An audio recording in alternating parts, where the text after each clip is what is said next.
باللہ السمیع العلیم من الشیطان اللعین الرجیم بسم اللہ الرحمن الرحیم وبہ نستعین وہو خیر معین الہی ارزقنی بالہدی والہدی التقوی۔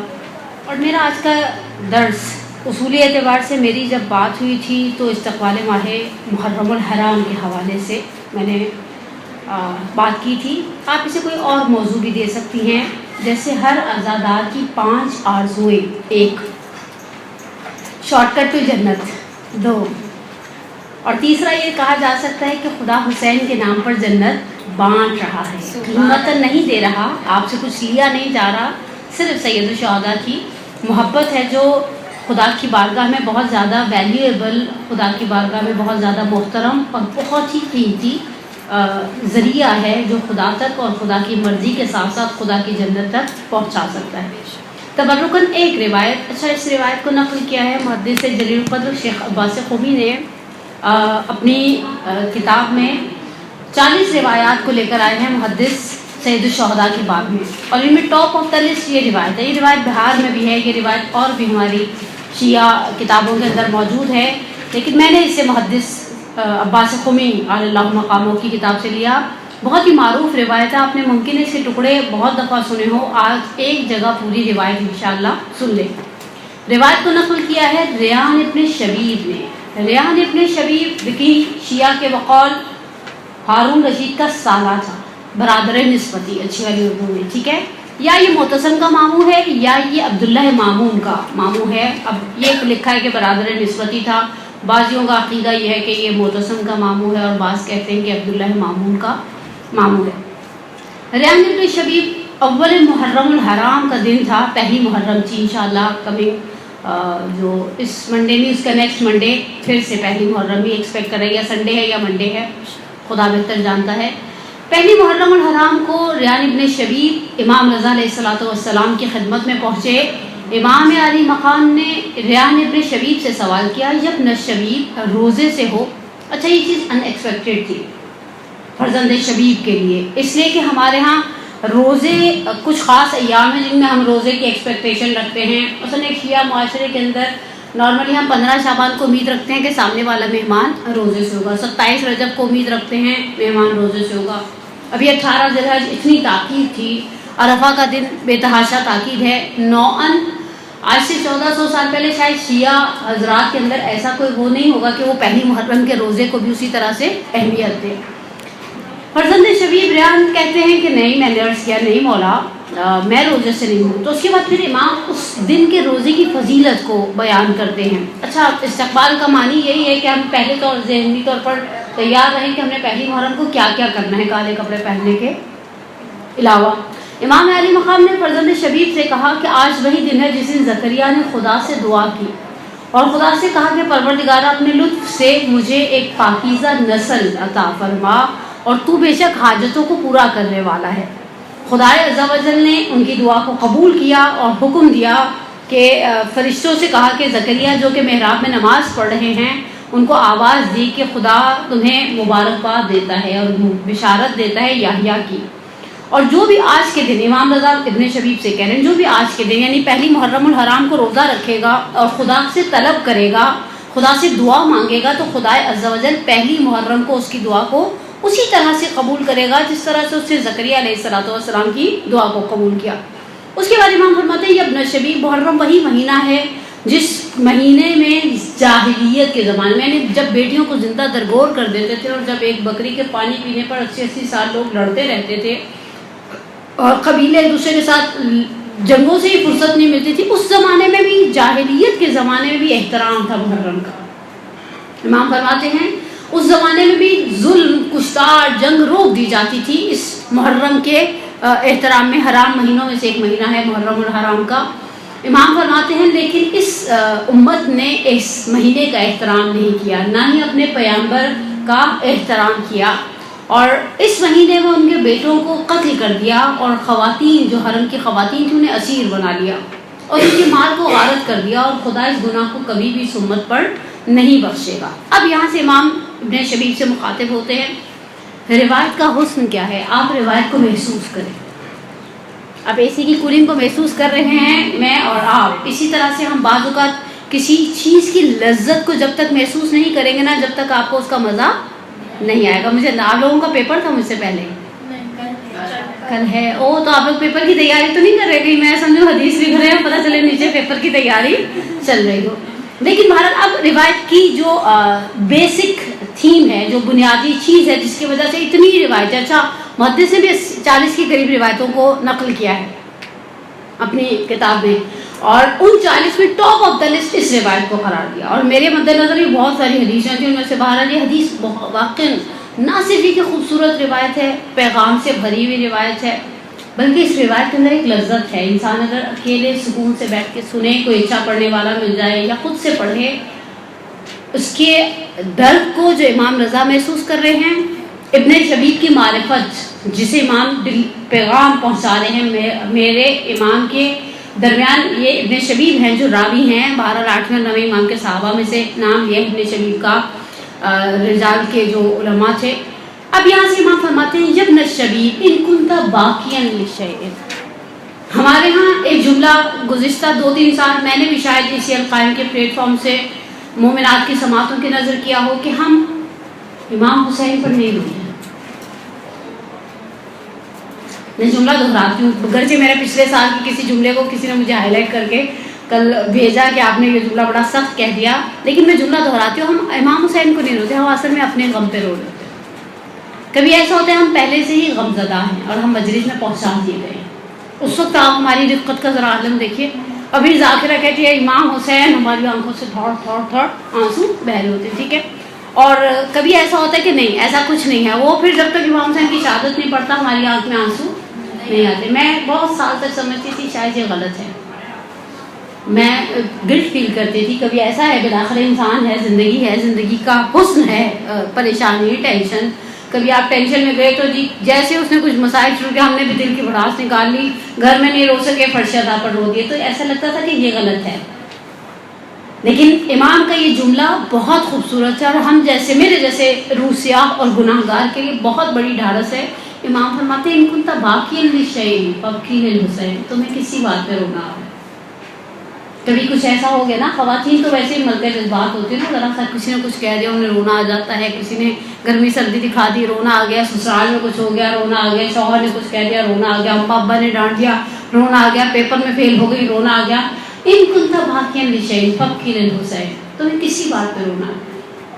تمہارے اندر تم اگریسو ہو رہے ہو، تم غمزدہ ہو رہے ہو، تمہارے اندر دکھ ہے، درد ہے، لہر ہے، تو پھر کس بات پر انسان انتظار کرے. بڑا اچھا جسے کہ نا نکالنے کا بھی یہ کام ہم کاؤنسلنگ کی صورت میں کسی ماہر نفسیات کے پاس جا کے کریں، پیسہ بھی دیں گے، اپنا درد بھی.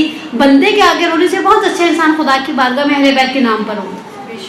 بے وقت سے آنسو ہمارے، اگر ہم گھر میں بیٹھ کے کسی بات پر رو لیتے ہیں، وہی آنسو وقتدار ہو گئے جب ہم فرش عزائے سید الشہداء پر پہنچا دیے گئے. یہ باتیں یقیناً ہمارے عقیدے کا حصہ ہے کہ جب تک شہزادی کا بلاوا نہیں ہوتا کوئی فرش عزا پر جا نہیں سکتا، اور جب تک بیوی کا اذن نہیں ہوتا کوئی فرش عزا بچھا نہیں سکتا. یہ تو بڑی خدا نے ہمیں سعادتیں دی ہے. امام فرماتے ہیں اگر تمہیں کسی بات پر رونا آ جائے، ان کنت باقیا لشیء فابکی للحسین، اس لیے کہ گوسفند کی طرح ان کا سر کاٹ دیا گیا. ابھی بقرعید گزری ہے اور بہت سے نے اپنی آنکھوں سے دیکھا ہوگا کس طرح سے جانور کو ذبح کیا جاتا ہے. خیر ہمارے یہاں جانور بڑے تمیز طریقے سے ذبح ہوتے ہیں. آخری لمحوں میں بھی قصاب چھری کو تیز کرتے ہیں، پانی کا برتن رکھا جاتا ہے، جانور کو کھانا کھلایا جاتا ہے. ہماری جانیں قربان ہو جاؤ سید مظلوم پڑھ کے جسے ذبح کرنے سے پہلے پانی نہیں پلایا گیا. حتیٰ میں کچھ دن پہلے تک سوچی تھی شاید یہ ہمارا ممبر ہی کہتا ہے کہ شہزادی یہ چیز دیکھ رہی تھی دلہ زینبیہ سے، لیکن آغا اندلی پہ حمدانی اپنی کتاب میں نقل کرتے ہیں کہ شہزادی نے عمر سعد سے مخاطب ہو کر کہا عمر سعد تم دیکھ رہے ہو اور میرا بھائی اس بے دردی سے ذبح کیا جا رہا ہے. یعنی شہزادی تھیں اور دیکھ رہی تھی جناب زینب کبریٰ. کہا اور 18 نوجوان اس کے خاندان کو قتل کر دیے گئے کہ زمین پر ان کی کوئی مثال نہیں تھی. اور آسمان نے اس امر پر گریہ کیا، 4000 فرشتے ان کی مدد کے لیے آسمان سے نازل ہوئے. لیکن جب وہ زمین پر پہنچے تو دیکھا حسین کی جسد اقدس مختون سرزمین کربلا پر پڑا ہے. بس وہ اس کی قبر پر پریشان اور غبار آلود 61 ہجری کی 10 محرم سے ہیں قیام قائم تک. اور یہ انشاءاللہ امام کے ظہور کے بعد امام کے انصار میں سے ہوں گے، اور انہوں نے ہمیشہ ایک ہی نعرہ ان 4000 ملائکہ نے دیا، یاد طہارت الحسین، خون حسین کا انتقام لیا جائے۔ اور روایت کہتی ہے، یہاں ابن شبیب کو ایک سیکنڈ کے لیے اسٹاپ کریں، روایت کہتی ہے کہ یہ وہ 4000 فرشتے ہیں کہ جب زائر کربلا کی زمین پر پہنچتا ہے تو اس کا استقبال کرنے کے لیے آتے ہیں۔ زائر بیمار پڑتا ہے تو یہ 4000 فرشتے اس کی عیادت کے لیے آتے ہیں۔ زائر مر جاتا ہے تو یہ 4000 فرشتے اس کے تشییع جنازہ کے لیے آتے ہیں۔ زائر پریشان ہوتا ہے تو یہ 4000 فرشتے اس کے حق میں دعا کرتے ہیں، اس لیے کہ زائر کربلا کا قیامت کے میدان میں اپنے چہرے کے نور سے پہچان لیا جائے گا انشاءاللہ۔ پروردگار آپ کے اور میرے مقدر میں لکھے بار بار جانا۔ یہ کیا نامناسب سا جملہ ہم کہتے ہیں، ایک مرتبہ بلا لو، جب وہ بلائے رہے تو آپ بار بار طلب کریں۔ 40 کا اپنا حسن ہے، عرفہ کی اپنی فضیلت ہے، عاشور کا اپنا مقام ہے، تو کیوں ہم خدا سے اس موقع پر یہ نہ طلب کریں کہ نہیں پروردگارہ بار بار بلا۔ وہ جگہ ایسی نہیں ہے کہ ایک مرتبہ جا کر انسان شیخ ہو جائے۔ اس کے بعد امام فرماتے ہیں، یہ ابن شبیب میرے والد اپنے والد سے اور اپنے جد سے روایت کو نقل کرتے ہیں کہ جب حسین قتل کر دیے گئے، آسمان سے سرخ خون کی بارش ہوئی۔ اب یہاں تک روایت کا ایک حصہ مکمل ہو گیا۔ اب تقریباً 5 خواہشات، 5 تمنائیں ایسی ہیں جو امام کی زبان سے نکلتی ہیں، اور آپ کے اور میرے اور ہر چاہنے والی مومنہ، مرد ہو یا عورت ہو، فرق نہیں پڑتا، ہر محب اہل بیت، ہر عزادار سید الشہداء کے دل کی آرزو ہے۔ پہلی آرزو، سید الشہداء امام رضا علیہ السلام فرماتے ہیں، یہ ابن شبیب، اگر تم حسین پر تم چاہتے ہو، مفہوم میرے الفاظ میں امام کی روایت کا، اگر تم یہ چاہتے ہو خدا سے اس طرح سے ملاقات کرو کہ تمہاری گردن پر کوئی گناہ نہ ہو، نہ صغیرہ نہ کبیرہ۔ اب میں آپ سے سوال کروں، کوئی ایسا ہے جو ہم میں سے یہ نہ چاہتا ہو کہ ہم خدا سے اس عالم میں ملاقات کریں کہ ہماری گردن پر کوئی گناہ نہ ہو، نہ کبیرہ نہ صغیرہ؟ ہم دستور سی بات ہے، ہم سب یہ چاہتے ہیں کہ ہم خدا سے بے گناہ، اچھا گناہ کیے بھی ہیں ہمیں اپنے گناہوں کا انکار نہیں ہے۔ بقول شاعر کے، اس یہاں سے کبھی ہم نے کنارہ نہ کیا، پر تو نے دل آزردہ ہمارا نہ کیا، ہم نے تو جہنم کی بہت کی تدبیر، لیکن تیری رحمت نے گوارا نہ کیا۔ انشاءاللہ پروردگار سید الشہداء کے صدقے میں بہشت کی بہترین نعمتوں سے مالامال کرے۔ امام فرماتے ہیں، اگر یہ چاہتے ہو کہ اس عالم میں ملاقات کرو، اس طرح سے رو کہ تمہارے آنسو تمہارے رخسار پر جاری ہو۔ میں نے پھر کہا نا، رونا کوئی بہت بڑا کام نہیں ہے۔ رونے کے لیے شہید مرزا مداری کہتے ہیں ایک چیز چاہیے، عاطفہ۔ آپ کے اندر دل کو آگ لگتی ہے نا، آنکھ سے خود بخود آنسو بہہ جاتے ہیں، اور اس کے لیے آپ کو ریئلائز کرنا پڑتا ہے سید الشہداء کی اس مصیبت کو جو امام حسین پر اور ان کے اقربا پر اور ان کے اعزا پر گزر گئی۔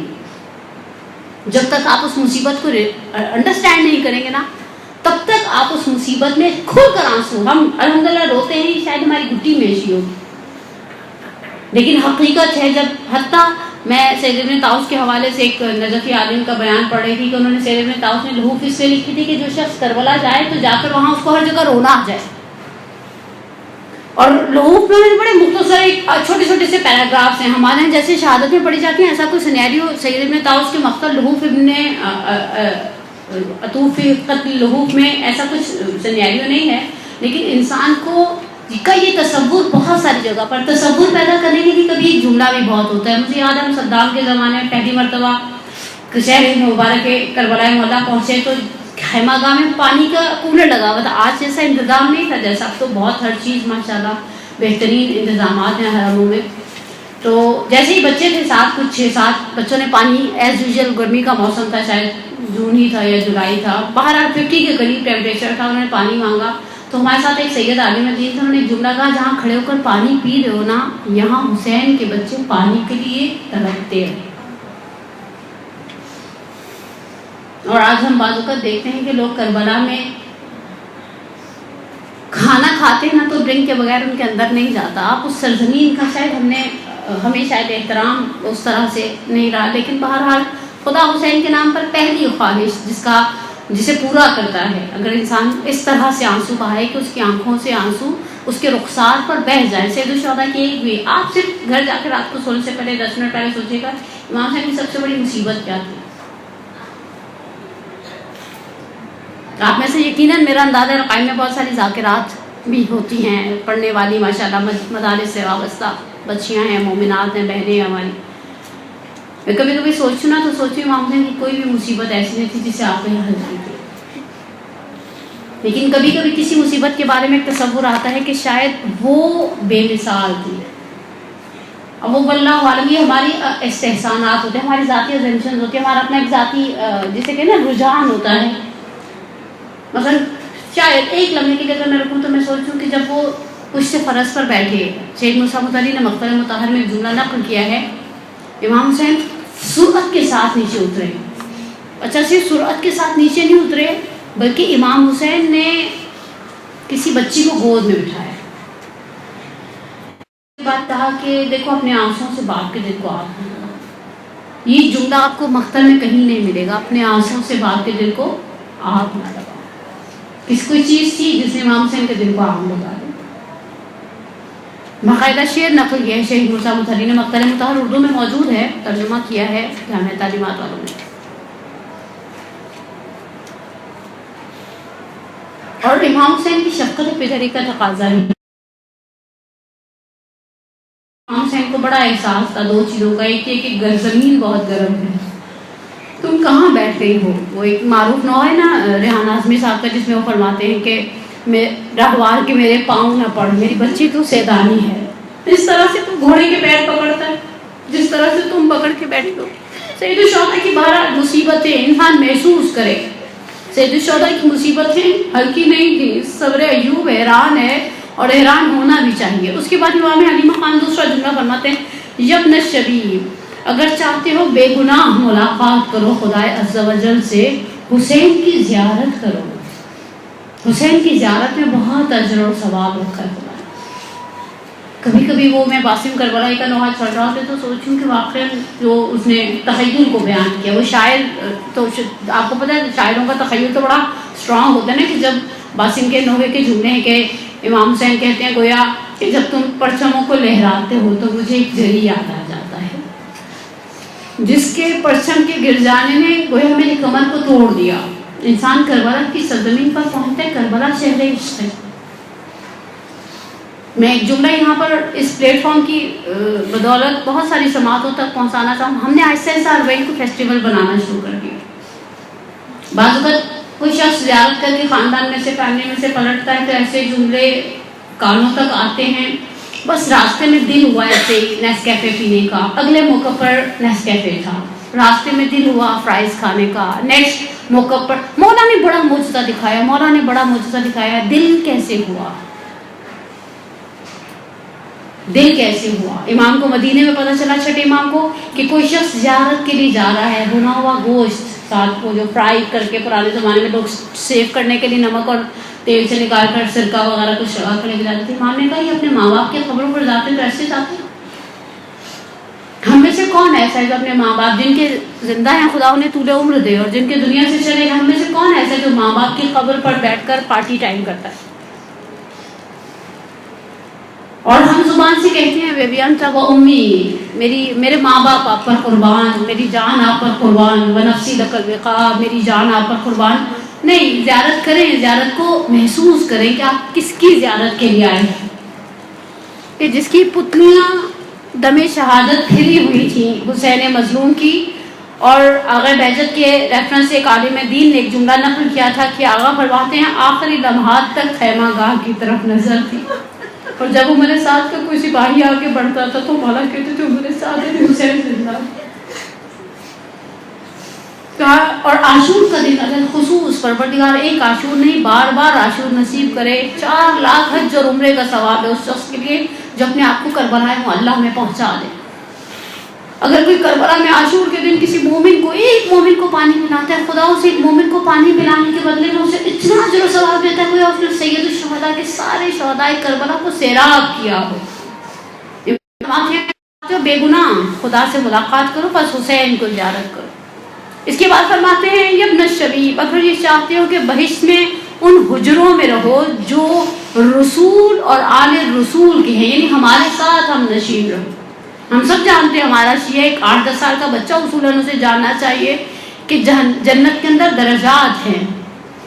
یعنی ہر جنت اگر فرض کریں ہم چلے بھی گئے تو پتہ نہیں کیسی جنت ملے گی. جنت میں بھی لالو کھیت ٹائپ کے علاقے ہوں گے, ڈیفینس ہوگا, ہلکا علاقہ میں اچھا علاقہ, بہت اچھا علاقہ, سب کی جنت ایک جیسی نہیں ہوگی. مجھے جنت کے موضوع پر نہیں بولنا, ورنہ ایک بڑی پیاری روایت ہے ابوذر غفاری سے کہ جنت کے مقامات کو خداوند اللہ کا حبیب ابوذر غفاری سے بیان کرتا ہے. لیکن امام فرماتے ہیں اگر یہ چاہتے ہو تم جنت میں ہمارے ساتھ ہمارے حجروں میں ہم نشین رہو تو آسان کام, قاتلان حسین پر لعنت کرو. اور کیوں لعنت نہ کریں؟ جنہوں نے ظلم و ستم کی انتہا کر ڈالی.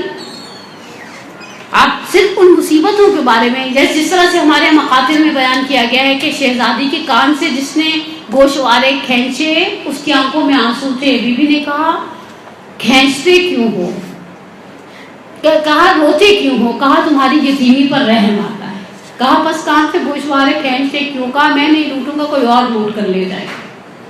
کم مصیبت تھی سرزمین کربلا پر. میں کبھی کبھی سوچوں جب ایک جملہ نقل کیا ہے ابو الفضل اردکانی نے اپنی کتاب قیام مختار میں, اردو ترجمہ میں اس کتاب کا مارکیٹ میں اویلیبل ہے, ایک مقام پر نقل کیا کہ شب یعنی جب عاشور کا دن گزر گیا تو عمر سعد ملعون نے کہا کہ ہم چاہتے ہیں کہ انتقام کو کمال تک پہنچا دیں. اس کے سپاہی جو ملعون قسم کے تھے انہوں نے کہا امیر کیا چاہتے ہیں؟ کہا میں چاہتا ہوں ان لاشوں پر گھوڑے دوڑا دیے جائیں.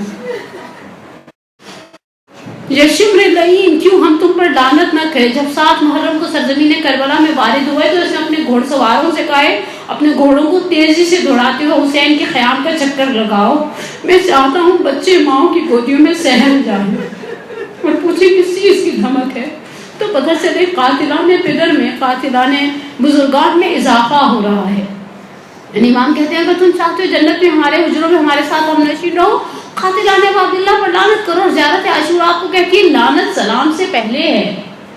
ہم پہلے کہتے ہیں اللہم لنا ولا ظالم ظلم حق محمد و آل محمد وآخر تابعین له ولا ذالک. اس کے بعد ہم کہتے ہیں السلام علیکم یا ابا عبداللہ وعلی الارواح التي حلت بفناء. اس کے بعد امام فرماتے ہیں چوتھا تقاضا, اگر تم چاہتے ہو ان شہداء کے ثواب کو حاصل کرو جو حسین کے رکاب میں تھے, جنہوں نے حسین کے ساتھ جنگ کی. اچھا سید الشہداء کا ایک جملہ بڑا پیارا ہے, آپ کو ائمہ کی تاریخ میں یہ جملہ بہت ریئر ملے گا, بہت شاذ و نادر ملے گا, شاید پتہ نہیں ہے کہ نہیں ہے, مجھے یہ بھی نہیں معلوم. امام حسین نے 9 اور 10 کی درمیانی رات میں ایک جملہ کہا واللہ انی لعلم اصحابا اوفى من اصحابی ولا اہل البیت ابر من اہل بیتی. خدا کی قسم میں نے اپنے صحابہ سے زیادہ وفا صحابہ. شیخ مرزا مطہری کی کتاب ہے حکایت تھا و ہدایت تھا در آثار مطہری, اس میں ایک جملہ نقل کیا شیخ مرزا مطہری نے. یہ جملہ ایک عالم دین تحقیق کے دوران پڑھا. انہوں نے کہا امام حسین کون سا بڑا کام کیا, ہم ہوتے تو ہم بھی یہی کرتے, ہم بھی ہوتے تو جان قربان کر دیتے. کہنا کتنا آسان ہے نا, سب سے آسان کام دنیا کا کہنے کسی.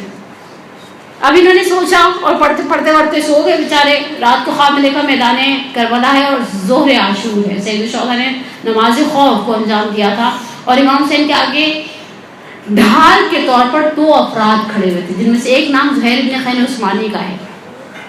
اب امام نے دیکھا کہ وہ مختصر سی صاحب پہلے حملے میں امام حسین کے جو اصحاب ان میں سے ایک بڑا ہیوج جو ہے وہ نکل چکی تھی, شہادتیں ہو چکی تھیں. اب مختصر سی تعداد ہے, سامنے 30,000 کے لگ بھگ کا لشکر ہے. اب امام حسین نے اللہ اکبر کہنے سے پہلے امام حسین کی پروٹیکشن کے لیے, ان کی حفاظت کے لیے, ڈھال بننے کے لیے 2 آگے کھڑے ہوئے تھے. امام نے 2 میں سے ایک کو ہٹا کر اس مومن کو جو رات کو کہتے ہیں نا میں بھی ہوتا تو یہی کام کرتا, کون سا بڑا کام کیا, کھڑا کر دیا. اچھا یہ کہنا کتنا آسان ہے. عمر سعد ملعون نے 500 تیر انداز بٹھائے تھے. حسین اللہ اکبر کہیں تیر کھول دینا. یہ دروازہ ہے سامنے, اس دروازے کو آپ کھولیں گے, ہاتھ میں رکھتی ہوں, آپ دروازہ بند کریں. آپ کے خیال میں ہاتھ رہنے دوں گی؟ کبھی بھی نہیں.